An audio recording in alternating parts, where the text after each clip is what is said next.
transfer it to Southern Miss as well. They still count. They're in the Jets umbrella.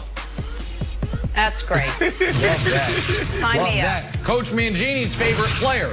Paul George, 5 years, around $200 million. A little over that, actually. Hold on, what? Deal with the Clippers. So, yeah, it's a good deal. So here's the thing. This actually, when I saw this, it made me think of Brandon Marshall's James Harden take. And here's why. Brandon has been defending James Harden because teams ship players around like assets all the time, so what's good for the goose is good for the gander. And the moment Paul George signed this extension, you know what I thought about? Not him retiring a Clipper. I was like, oh, now they can trade him in the offseason. Like, this is a great move for them. Now they have an asset. Like, now, instead of being on an expiring deal, if this year it doesn't work, you can trade him and find another guy to pair with Kawhi Leonard. And the fact that my brain went there validated Brandon's James Harden take. And the Clippers this year won't be very good. But next year, when they trade Paul George and get Kawhi someone else, they might be. And Paul George can spend his $200 million elsewhere. Yeah. Yeah, it's man, good. thank you for enlightening me on this. I was shocked. I was like, why are they doing this right now? This makes no sense. Did you see the bubble performance? It's so they can trade him. It's so they can trade him. You know why. Hey, guys, it's been a very tough season for the Chargers. Great quarterback, dismal record. So if you're a lineman on this team, your name is Forrest Lamp. No one's knocking down on your door for endorsement deals. Your name's not Baker or OBJ. State Farm doesn't care. So if you're Forrest Lamp, who are you going to have an endorsement deal with? Oh, I don't know. Show it, Ketta. Lamp. Lamp called and said, Forrest Lamp, would you do a deal with us? And he said, not only would I do a deal with you, my signature lamp is going to be a Sequoia lamp. So it's Forrest Lamp selling Forrest lamps. The only guy more jealous of Forrest Lamp this morning, Henry Ruggs. But don't worry, there's going to be something in that guy's future. Very, That's very good, Jenna. That was funny. Thank you. Also, Matt Light. That was funny. Why, good writing. why so surprised? Matt Light. Let us, that's good. Morning on it. Let us head to Derek Buffalo. Carr. Guys, I have 4 more of these in the G segment. Settle down. I got 4 more names. Right. Let us head to Buffalo. Wings and other things like 2 of the AFC's top contenders. You got your Steelers at 11-1, coming off their first loss of the season.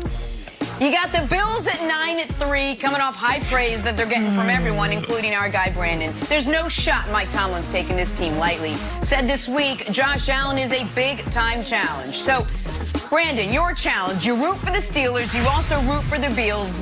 It's you versus you this week, buddy.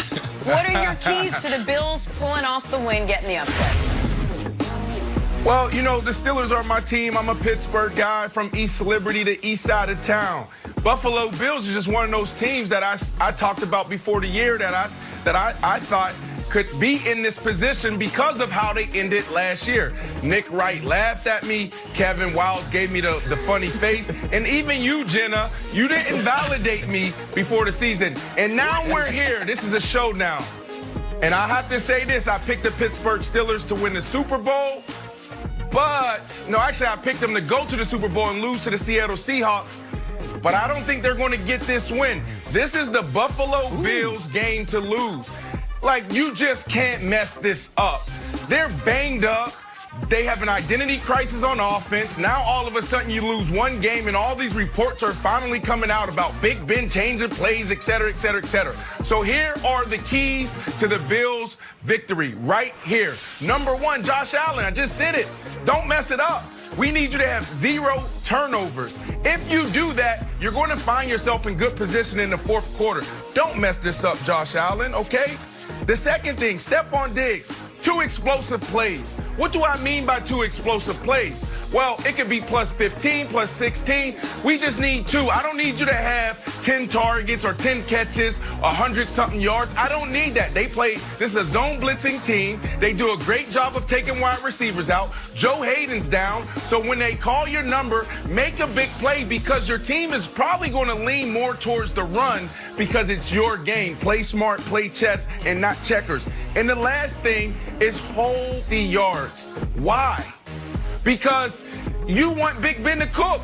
Like, let him throw it around. If you stop the run, let Big Ben throw the ball. Let him continue to change the plays. You've seen what happened the last couple weeks with this offense when Big Ben is throwing it 40, 50 times a game. So hold James Conner under 60 yards, and you'll find yourself in good position. Don't mess this up, Buffalo Bills. All right, Brandon, I love all of that so much. And let me reveal something to you guys that you guys, my colleagues, don't know. Your buddy Nick Wright has been under constant vicious attack all week by the alleged Bills Mafia. Probably. They have been so mad at me because what, Wilds? Go ahead. What? Yeah. I've caught some shrapnel off that.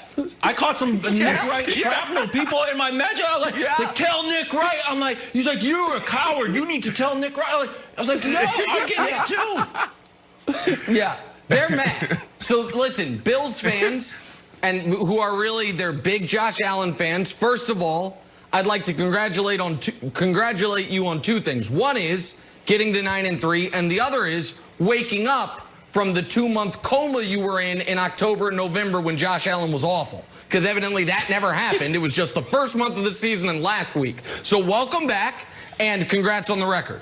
Now let me also tell you this, Bills fans. You know who's a huge Buffalo Bills fan this weekend? This guy. Because you know what happens if the Bills win? You know who slides right into that 1 seed? Slides right into home field. A nice buy on Wild Card Weekend.